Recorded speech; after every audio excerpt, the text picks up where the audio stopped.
अब हम लोग ट्राई करेंगे अंडे को बॉईल करना पानी और नमक के साथ। अब होटल में रहेंगे या जहाँ पे माइक्रोवेव रहता है, जहाँ स्टोव नहीं रहेगा या गैस नहीं है, तो आप अंडे को एक गिलास में डाल लें, जैसे टी कप होता है उसमें भी आप डाल सकते हैं।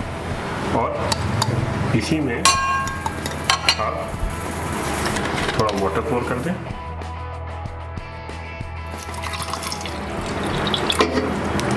ताकि वो सबमर्ज हो जाए।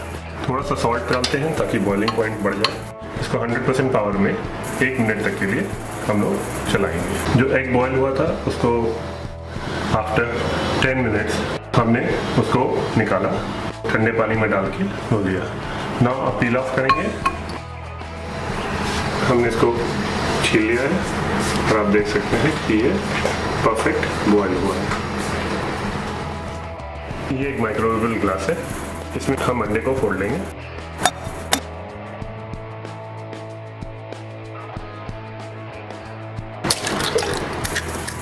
ये हमने अंडे को इसके अंदर फोड़ लिया। चाहे तो मिक्स कर लीजिए, चाहे ना कीजिए, जैसा आपको पसंद हो।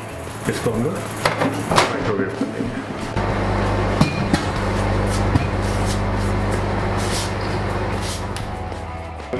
ये 1 मिनट में हमने अंडे को कुक कर लिया। इसमें सॉल्ट मिला के, पेपर मिला के खाया जा सकता है।